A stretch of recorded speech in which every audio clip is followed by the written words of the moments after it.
What's up, everyone? Yes, it is I, your host, Natalie Morrison, and you might be thinking, wasn't this called Swim Masters? Well, yes, it was, and you're definitely in the right place.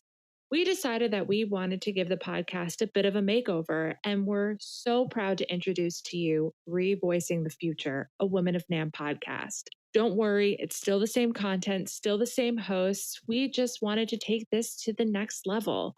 And we're excited that you're joining us on this fantastic journey. The episode that you're currently listening to was recorded before the name change. And I just wanted to let you know that you are in the right spot. So keep on listening. Be sure to subscribe and stay tuned for all new episodes of ReVoicing the Future, a Women of NAM podcast, coming soon.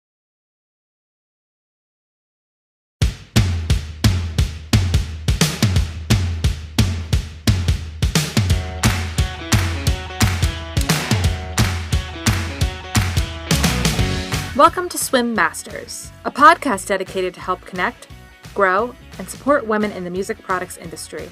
I am your host, Natalie Morrison. The Smart Women in Music Fund was established in 2018 by Robin Walenta, Dee Dee Hyde, and Crystal Morris to expand diversity, inclusion, and support for women in the music products space. Twice a month, I will sit down and host virtual conversations with various women across our industry to help foster mentorship and growth. Now, without further ado, let's dive in. Hello. Welcome back to Swim Masters. I'm your host, Natalie Morrison. Thank you for tuning in as always. Today, I got the opportunity to virtually chat with the wonderful Laura Penrose, who is the owner of Nick Rail Music out in sunny California. And we talked all about her journey into the music industry, her experience working in both retail and manufacturing, her decision behind deciding to buy a business, and what her experience was like as a first-time business owner in the middle of a pandemic.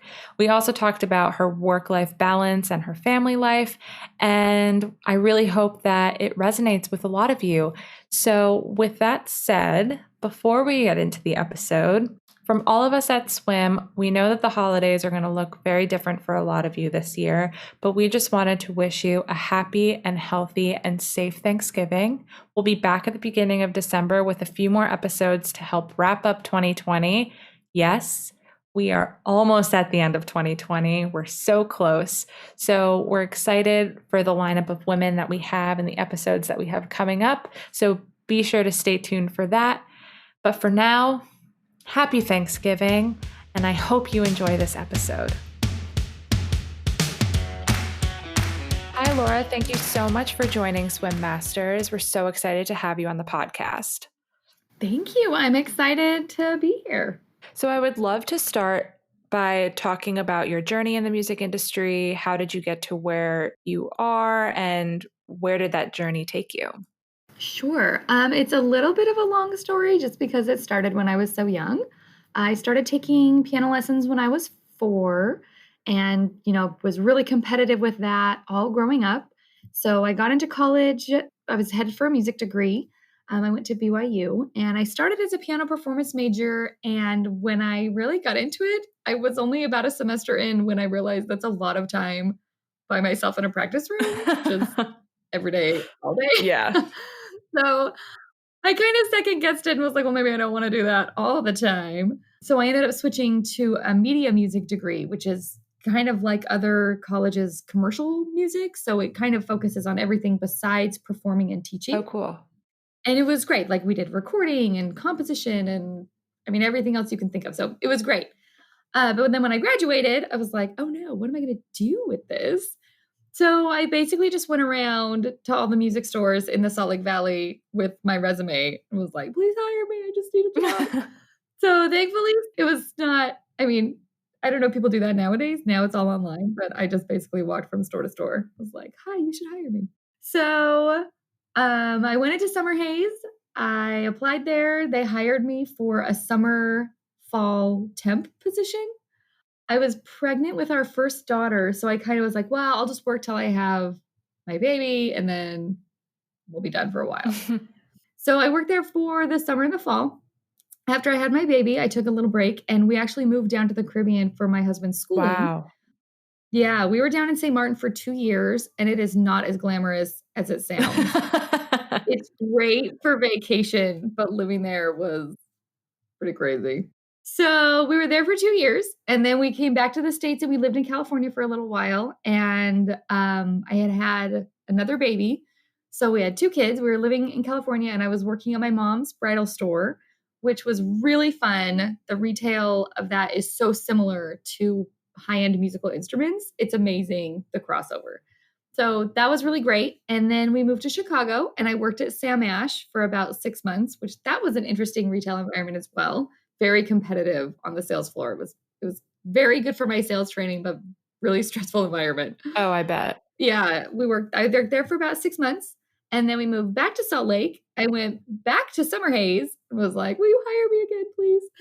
So they did, which was great. So I worked there for about 5 years, running their strings department. I didn't know anything about strings when they hired me. I mean, I couldn't even tell you the difference between a violin and a viola. And yeah, the learning curve was steep.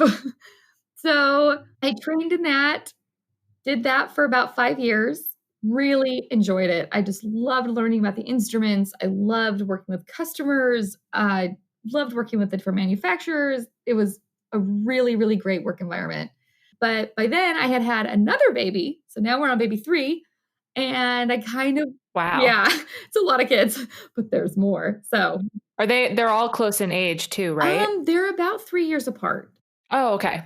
Yeah, so it's a pretty good gap between them all, so they're about 3 years. Um, Cool.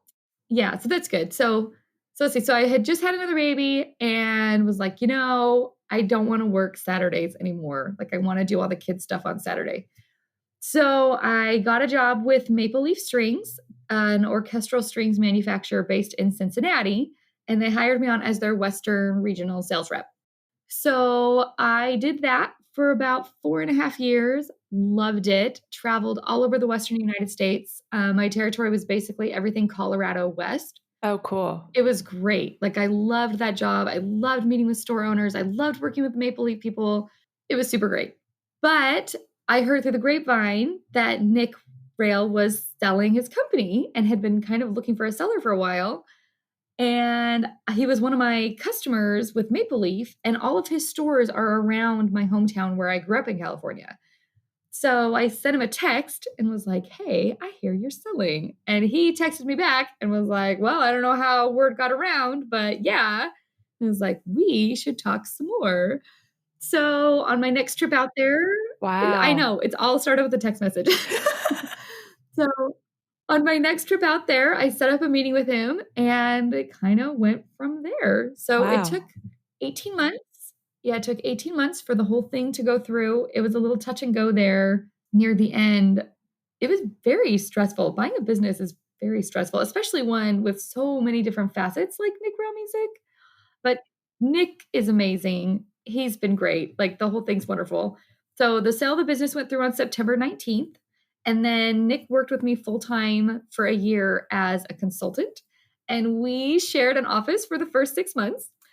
Like, just I sat across from him at his desk, just trying to learn as much as I could and asked questions all day. And he was so patient. It was great.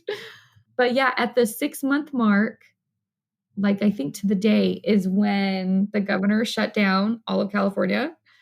So at that point, one of my repair techs didn't want to come back to work because of COVID. So Nick moved into the repair shop and he did that full time for me while I was kind of manning the desk and running the company and everything like that. Wow. But we hit our 1 year anniversary. Yeah, we hit our 1 year anniversary about a month and a half ago. And yeah, here we are. Wow.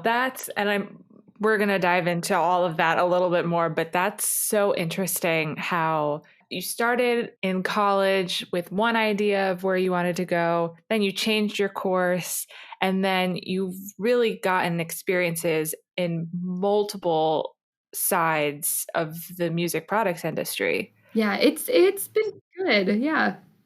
Going off of that, you've had experience working in both manufacturing and retail. What did you learn from each that's helped you in your career so far? So I definitely think everyone in the music industry should work on both sides at least some point in their career. Working on the retail side is great. You build relationships with customers. You have a huge customer base to choose from. You can work with schools and educators and private teachers and individual people and performers and hobbyists. And your customer base is so wide that you really have to know what product is out there to help each customer with their needs, and just building those relationships so you could have like generational customers where you helped their oldest kid and their youngest kid and now their kids, you know? But then on the manufacturing side, you don't really have the opportunity to have more customers than what are already there. Like there's only so many music stores in the country, and you have to be able to work with all of them because there's really no one else to choose from.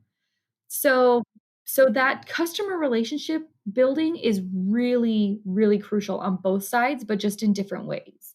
The manufacturing side was eye-opening as far as how product comes in. I know most people get their stuff from China, so, you know, the company that I was working with did too.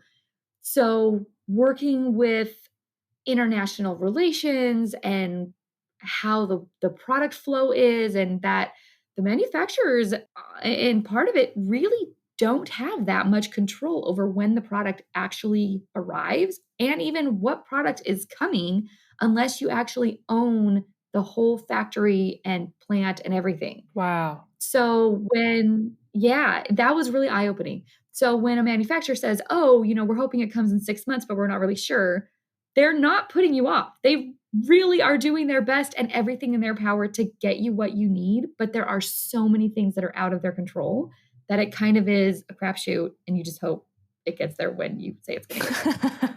So that was really eye opening. The fact that manufacturers aren't just blowing smoke, like it really is the reality. Like the manufacturers are being really honest with you. And so being on both sides of that, I was like, oh, they really are telling the truth. They're not just trying to push me off on something else or whatever. I mean, it really is the reality of the situation. So that's been eye opening, and just having this idea of a more collaborative relationship rather than just you sell, I buy, or I sell, you buy. That doesn't work. The music industry is too small that you really do have to have collaborative relationships. It can't just be one-sided. Oh, definitely. Yeah. And it was eye-opening being on the manufacturing side and trying to build relationships with some stores. And the owners didn't have that idea, that they just, you know, they just wanted to use me as like a checklist and that's it. But I was like, well, there's so much more I can offer, but they weren't interested. And that was kind of their loss. I don't know.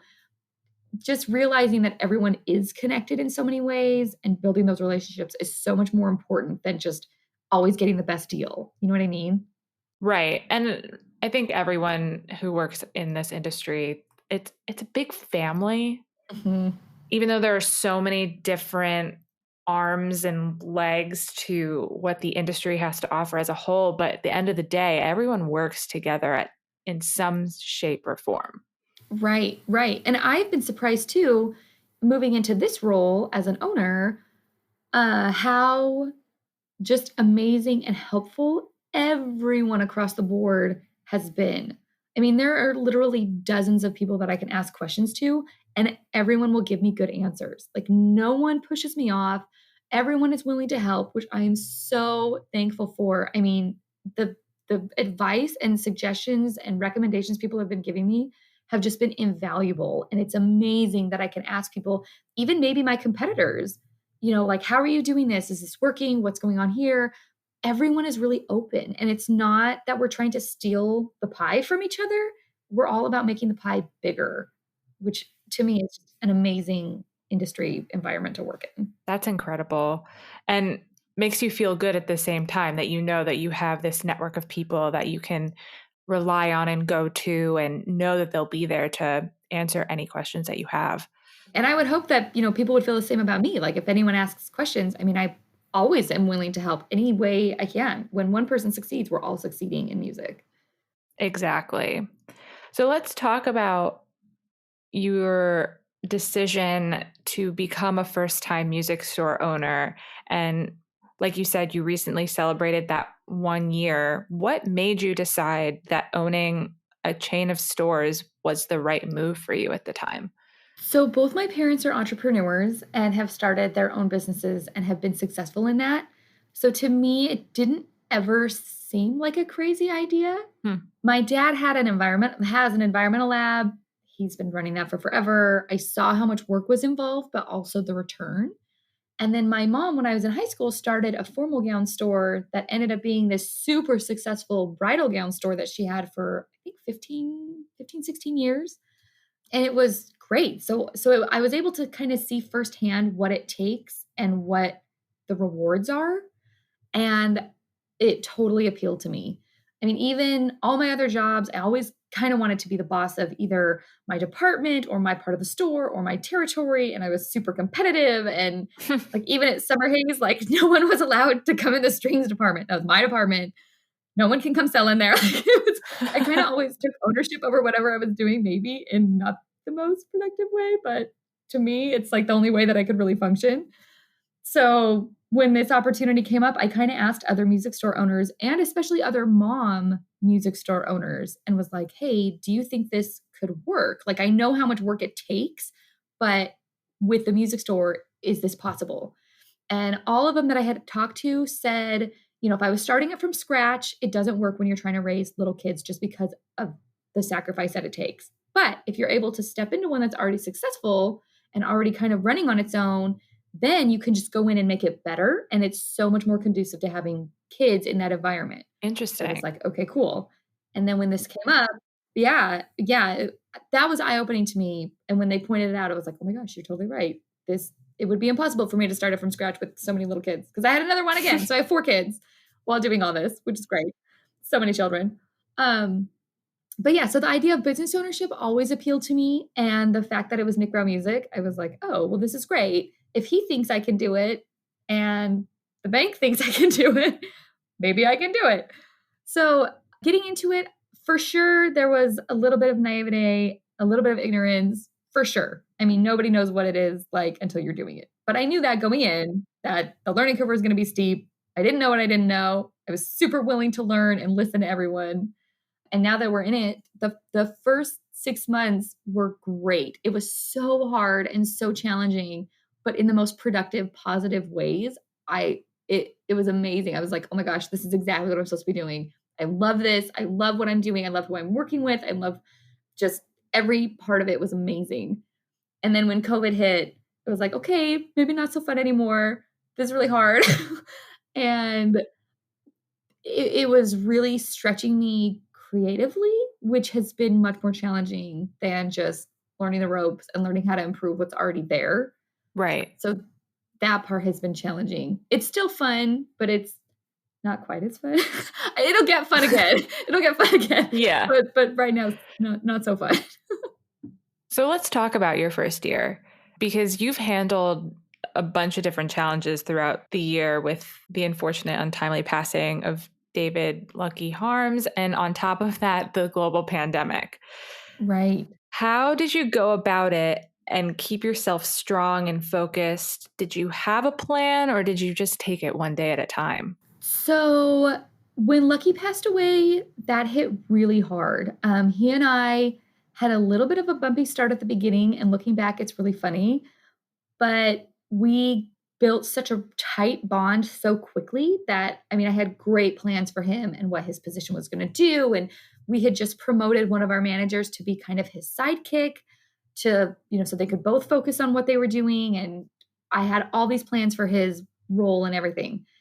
And when he passed away at basically the last day of NAMM, it threw a monkey wrench into all those plans. I was like, oh my gosh, we promoted this other guy 1 week ago. He barely has any training. He only had a chance to work with Lucky for a couple days. He spent 1 day at NAMM shadowing Lucky. It was crazy. So, but the manager I promoted, his name is Harrison. He has been amazing. I couldn't have asked for anyone better to step into that position. He's had the best attitude, just knowing how hard it was going to be and just rolling with the punches. And we'll both come across things that neither of us know how to deal with. And we're like, well, I guess we'll figure it out. It's been that part has been a super positive experience with Harrison, even though it was really unfortunate that we had to lose Lucky to kind of get to this point.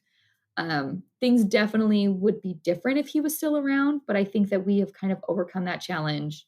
I hope in a positive way. So that was in January. That was, I think, at the 3-month mark of business ownership. Wow. So all these like milestones have been, I'm like, we should celebrate. And then something happens, I'm like, we're not celebrating. No. So that was the 3-month mark. And the 6-month mark, like I said, was the pandemic. When the pandemic hit and everything closed, I was like, okay, we can handle this. It's just going to be a summer blip. We'll figure it out. No problem.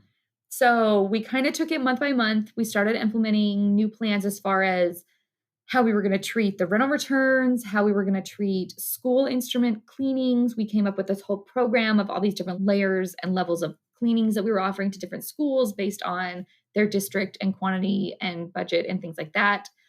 We tried to implement group lessons, which we had never done before. We were in the middle of remodeling the stores, so we kind of were still going with that. When it first started, we had like a 3-month plan where I was like, okay, we just have to get to August, fall rush will hit, and then we'll be totally fine. So the summer, I felt like we had a really good energy. Everything was going well. We were super positive. Even though numbers were down, it was like, no problem. We can make it 3 months. It's going to be fine. And then when California canceled all of in-person learning, that's when we were like, oh no, we didn't plan for this. Oh, man. Yeah. And watching the other states where they were like, oh, we're kind of going to do hybrid, but only for a little bit, and then we'll go back and this and this. I was like, well, that's for sure going to happen here. And it didn't, not at all. And that was a bigger blow than even having to close our stores for so long and be curbside for so long. Like not going back to school was a bigger hit than everything else. Yeah. So when schools didn't go back, or if they were going back on distance learning, almost all elementary music programs were canceled because people weren't willing. I mean, it's so hard. How do you teach a kid how to play a flute when you're not even sitting in front of them? Or even how to put together their instrument. Like I know. the challenges were so steep. So I understand why they did what they did, but it was pretty detrimental to our business plan where, we really relied on rentals, and now there are no rentals because there's no beginning band. So when that happened, we were like, okay, we got to start planning other things for our business model. So we really have been focusing on retail. Right now, we're rebuilding our whole lesson structure. Part of that is based on some of the laws in California, too, that are changing with independent contractors, because previously all of our teachers were independent contractors, but we're revamping it right now to see if that's the direction we want to go or if we want to make them employees. So that's in the works. Yeah, we've really had to rethink our entire business model since we don't have those rentals to rely on like we used to. We're hoping that in January things will pick up, but we have a plan if they don't. So right now we're kind of like quarterly plans, but 12 to 18 months is where we think it'll take until things get more back to normal. So, have you gotten rentals at all? Are there programs out there that are still having their students rent the instruments even though it's a virtual situation? So yes and no.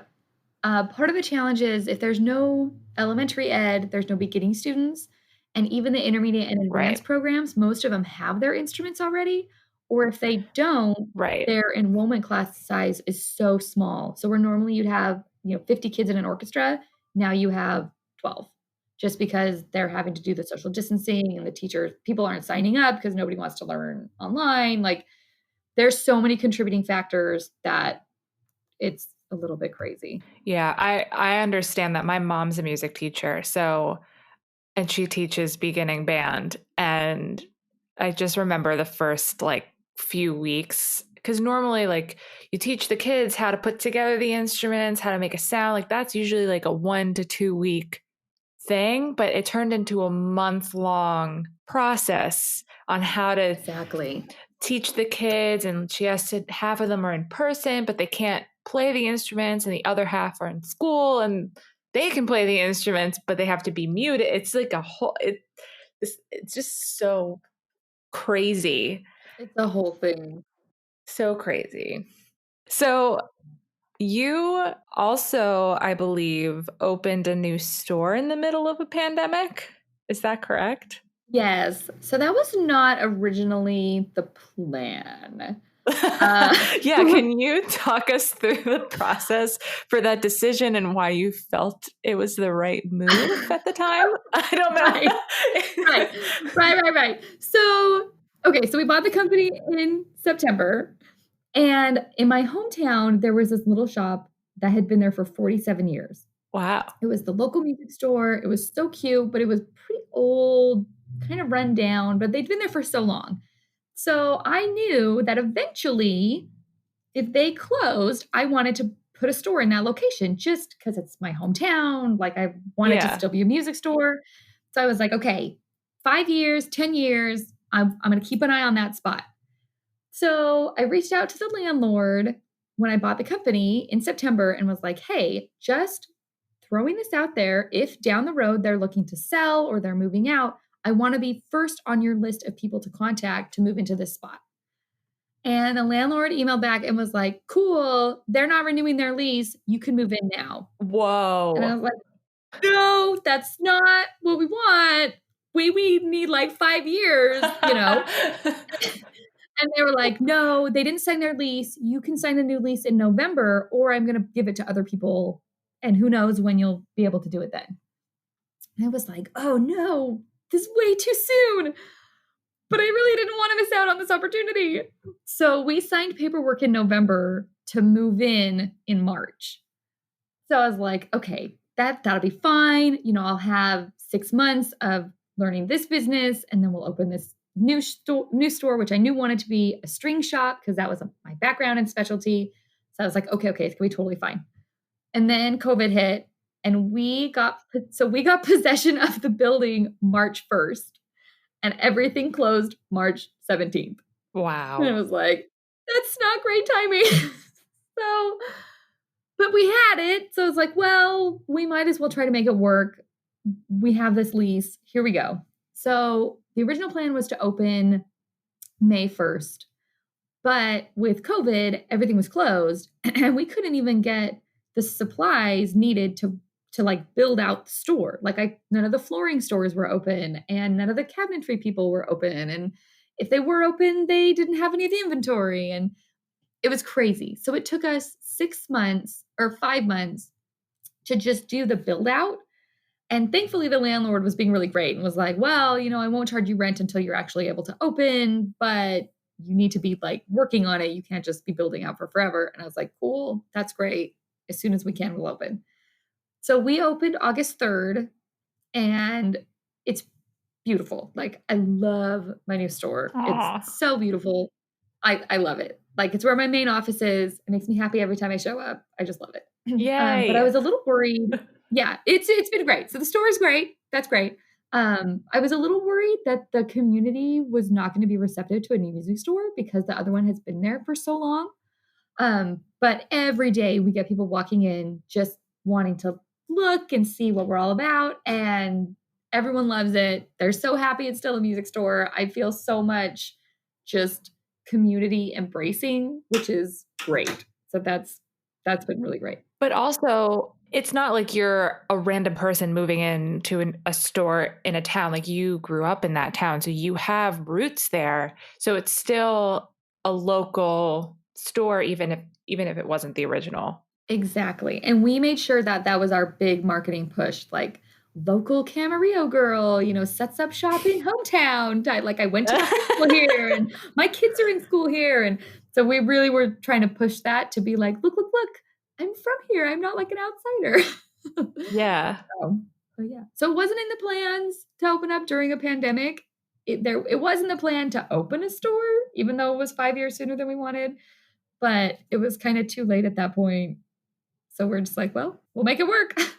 Exactly. And it's interesting because the opportunity presented itself, even though you had your own plan. Mm-hmm. The universe was like, no, this is happening now. Right. Take That's it or exactly leave right. it. I know. Because I definitely was expecting the landlord to be like, oh, their lease is up in 5 years or 3 years or whatever, and we'll see. But it was like, oh, no, you can move in now. I was like, oh, that's really soon.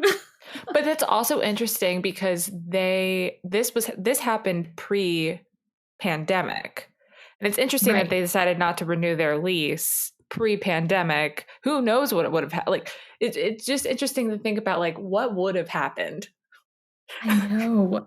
I know. It did occur to me as we were doing the build out. I was like, man, they're probably glad they're out of this.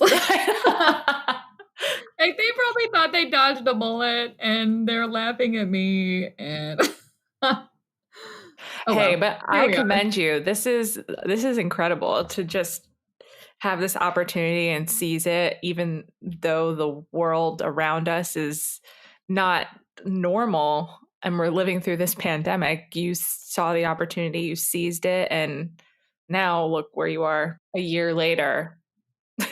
Yeah. So this whole process is like from when the moment Nick and I started talking about selling buying the business to now, I think I'm a little bit over taking any more risks. Like I'm adventured out. Like no more. I just want things to be super predictable and super normal. No more risks or anything. No more adventures for a while. Hey, at least you know that you can handle it and then you can do So it far, yeah, successfully. So yeah. Yeah, hopefully, in a year from now, I'm not listening to this recording being like, "Oh, man, what have I done?" So you mentioned earlier that you're a mom with young kids. How does your family balance work with and your time together and your schedules, especially now as a business owner?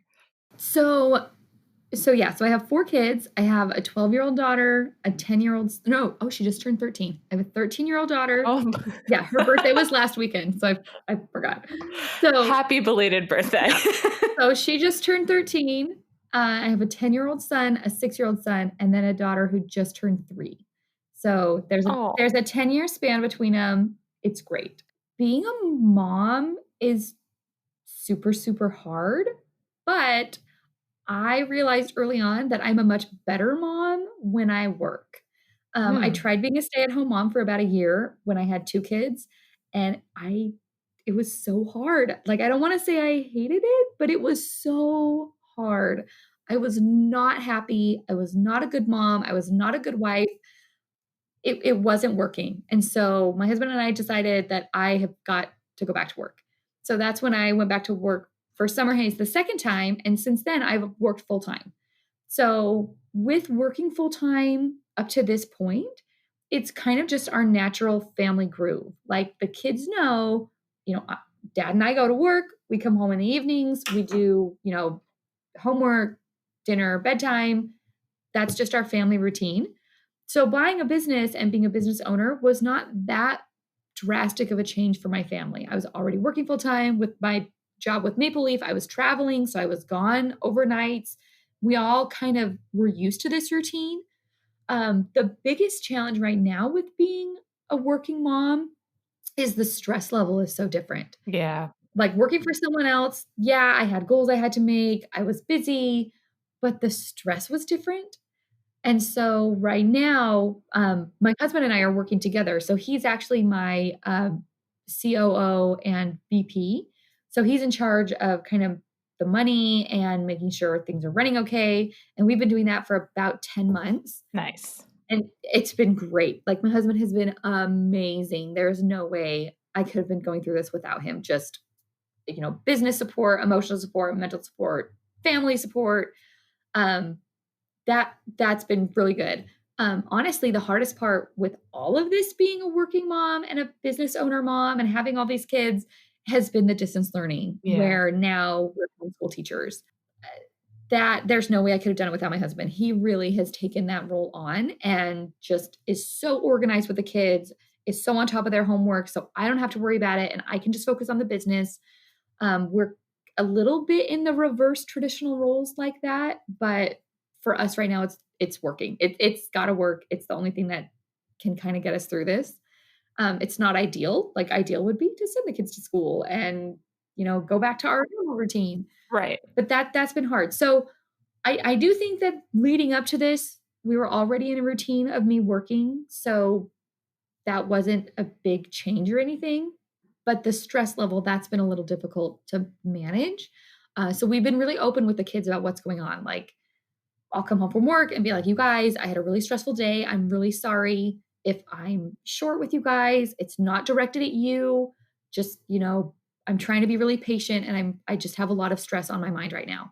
And they're really receptive and they'll be like, okay, mom, we understand, we're trying to do our homework. So, we're ready for bedtime and this and this. And just having this open communication of what all of our expectations are for each other is actually really helpful. And I don't know if that's typical for other parents and their kids, but they do it to me too, where I'll come home and they'll be like, Mom, I'm really stressed about school. I'm really stressed about this. And then I'm like, well, let's talk it through. What can we do to help each other? And so that I think is kind of one of the ways that can make it work.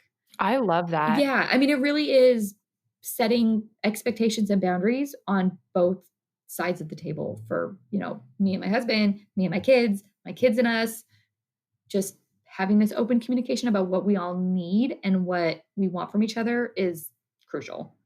I get asked a lot about how I juggle the time. And really the only answer is you just have to make it work. Like, there is no option. You have to make it work. Also, there's no guide of how to do it, Right. That's right. And some days I'm a way better boss than I am a mom, or there's some days I'm a way better wife than I am a boss. Like, you have to realize that that's the reality of the situation and not hold yourself to ridiculous standards. Like, there are so many things that when I first became a mom, I was like, oh, I'm never going to do that. Or, oh, I'm always going to do this. And now I'm like, psh, those are out the window. If we can just get to the end of the day and everyone is healthy, happy, and has finished their tasks, that is a total win. Like, doesn't even matter.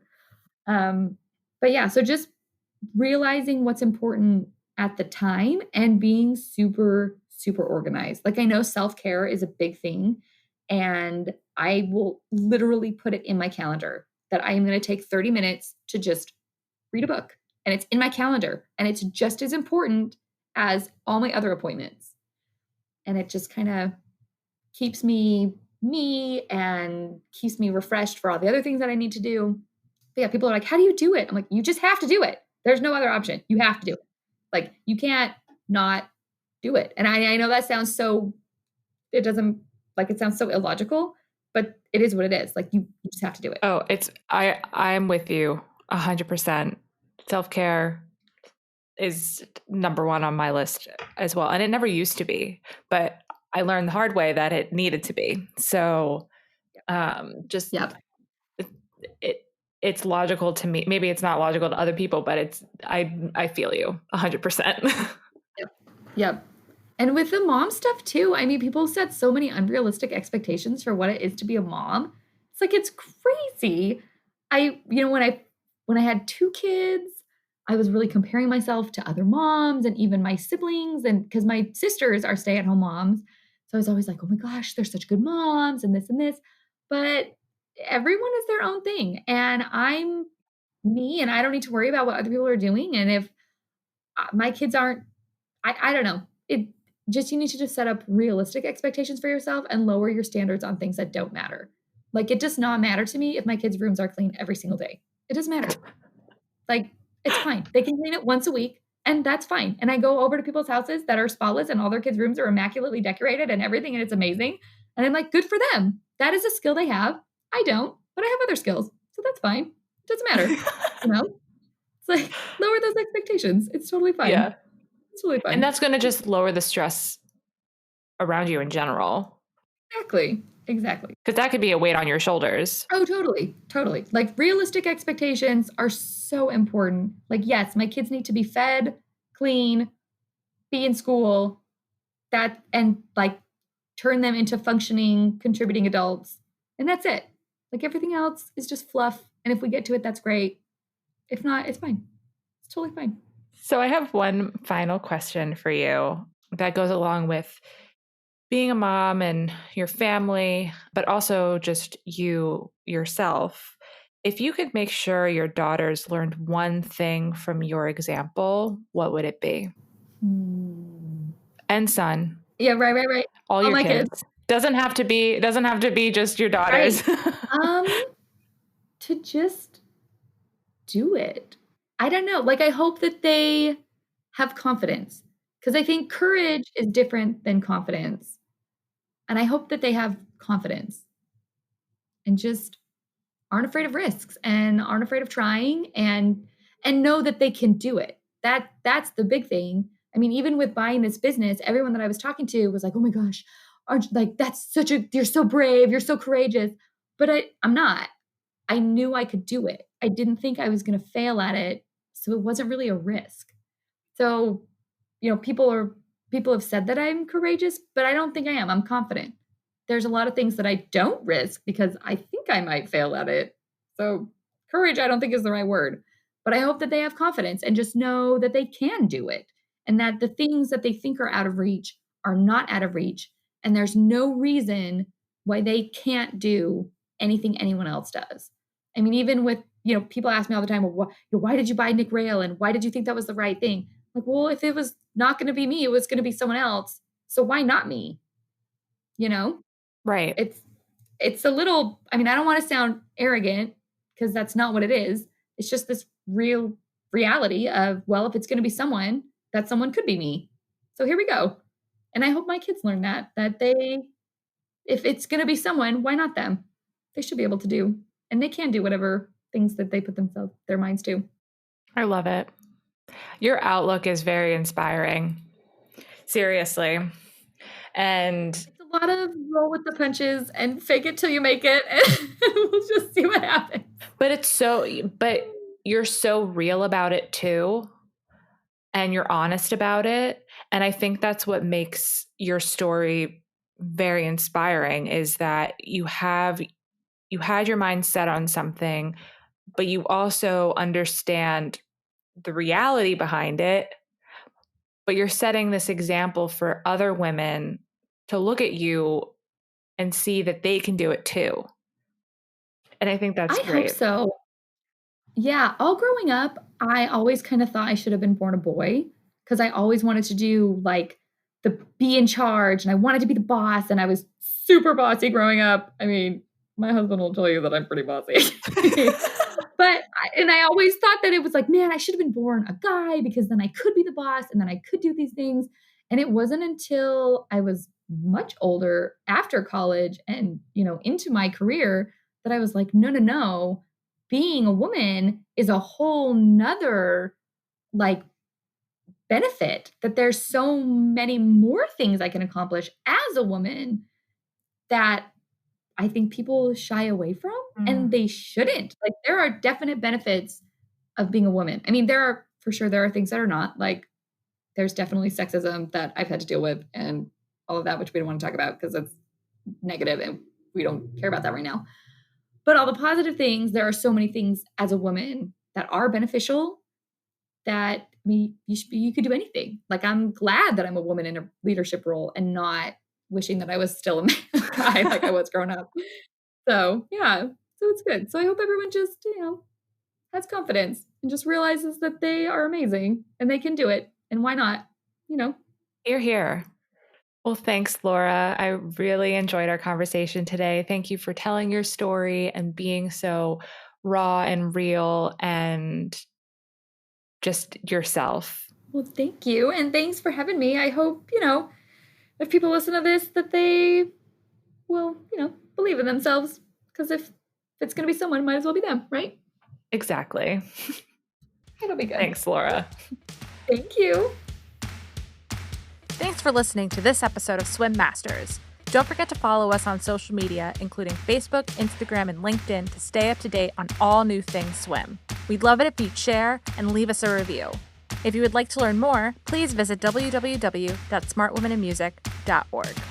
This episode was co-produced and edited by Stephanie Lamond and Natalie Morrison. See you next time.